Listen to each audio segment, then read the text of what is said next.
मुंबईच्या चौपाट्यांवर जणू अख्खी मुंबई आता चौपाट्यांपाशी आली की काय अशी परिस्थिती आहे। इतकी गर्दी आहे।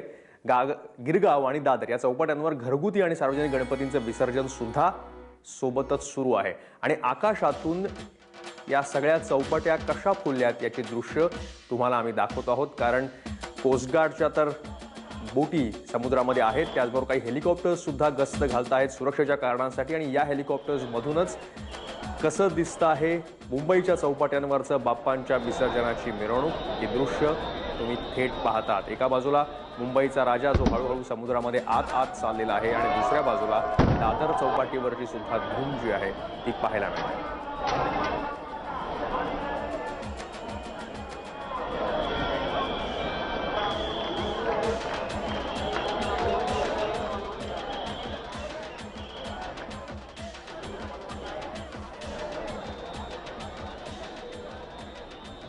आणि आता आपल्या सोबत गिरगाव चौपाटीहून आहेत आपल्या प्रतिनिधी मनश्री पाठक। मनश्री, प्रचंड पाऊस कोसळतोय पण उत्साहात अजिबातही कमी झालेली नाहीये मुंबईकरांच्या। खरं बोलतोयस महेश, कारण मुंबईकरांचा उत्साह हा दरवर्षीच तेवढा असतो। खरं तर कोकण आणि मुंबई, पुणे हे तर गणेशोत्सव साजरा होण्याची खूप मोठी शहरं आहेत आणि तितकाच उत्साह आज आपल्याला सगळ्यात महत्त्वाच्या चौपाट्यांवर अर्थातच गिरगाव, दादर, जुहू सगळीकडेच बघायला मिळतोय। गिरगाव चौपाटीवरची जर दृश्य आता आपण सध्या बघत असू तर अक्षरशः भक्तांची रीघ लागलेली आहे, भक्तांची खूप मोठी गर्दी आहे। कारण याचं कारण खूप स्पष्ट आहे, कारण दिवसभर जी पावसाची रिपरिप चालली होती, संततधार चालली होती, त्यामुळे दुपारच्या सुमारास जे घरगुती गणपती होते ते फारसे बाहेर विसर्जनासाठी पडलेले नव्हते। त्यासोबतच सार्वजनिक गणेशोत्सव मंडळांची सुद्धा याच पावसाने कोंडी केली होती। मात्र मध्यंतरी पावसाने अगदी थोड्या वेळाकरता विश्रांती घेतली आणि तेवढ्या थोड्या वेळात सगळ्यांनी आपापले श्री हे त्यांना निरोप देण्यासाठी बाहेर काढले आणि सगळ्यांनी कूच केलं ते अर्थातच गिरगावच्या, जुहूच्या, दादरच्या चौपाट्यांकडे। मात्र आता पुन्हा पाऊस सुरू झालेला आहे। पोलिसांचा हाच प्रयत्न आहे की लवकरात लवकर सगळ्या ज्या गणेश मूर्ती आहेत, मोठी सार्वजनिक गणेश मंडळं आहेत, त्यांच्या गणपतींचं विसर्जन व्हावं आणि त्याप्रमाणेच आताच गिरगावच्या चौपाटीवर गणेश गल्लीच्या राजाचं अर्थात मुंबईच्या राजाचं विसर्जन तर झालंच, त्याचबरोबर आता खेतवाडीचा राजा, निसर्गाच्या राजा अशा अनेक मोठ्या गणपतीच्या मूर्तींचं विसर्जन झालेलं आहे।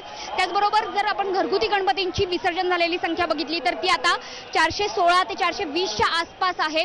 खरं तर ही जी संख्या आहे ही गेल्या वर्षीच्या तुलनेत खूपच कमी आहे आणि अर्थात याला कारण आहे ते म्हणजे अधेमध्ये कोसळलेला पाऊस, कारण अनेक घरगुती गणेश मूर्ती ह्या पावसामुळे बाहेर पडू शकलेल्या नव्हत्या। त्याचबरोबर सार्वजनिक गणेश मूर्तींची संख्या ही सुद्धा आता जी विसर्जन झालेली आहे ती संख्या साधारणतः 10,600 पर्यंत आहे, ती सुद्धा गेल्या वर्षीच्या तुलनेत थोडी कमी आहे।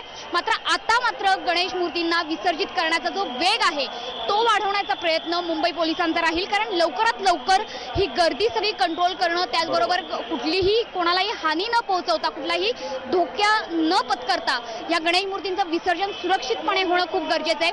त्यामुळे भाविकांना वारंवार आवाहन केलं जाते। जर आजूबाजूचं माझ्या मागचं दृश्य तुम्ही बघितलं तर लक्षात येईल की भाविकांची खूप मोठी गर्दी आहे, त्यामुळे चेंगराचेंगरी होण्याची अनेक ठिकाणी शक्यता असते। मात्र पोलिसांची आणि त्यासोबतच स्वयंसेवकांची, खास करून कॉलेजमधल्या NSSच्या स्वयंसेवकांची इथे खूप मोठी मदत मिळते आहे आणि त्याच्यामुळे गणेश भक्त हे सुरक्षितपणे चौपाटीपर्यंत जाऊ शकतात। गणेश भक्तांना साधारणपणे आवाहन केलं जाते की कुणीही खोल समुद्रात जाऊ नका, असं वारंवार आवाहन केलं जाते। अजून तरी कुठलीही घटना अशी आपल्या लक्षात आलेली नाहीये की ज्यामुळे जेलीफिशचा किंवा स्टिंगरेचा चावा भक्तांना झालेला आहे।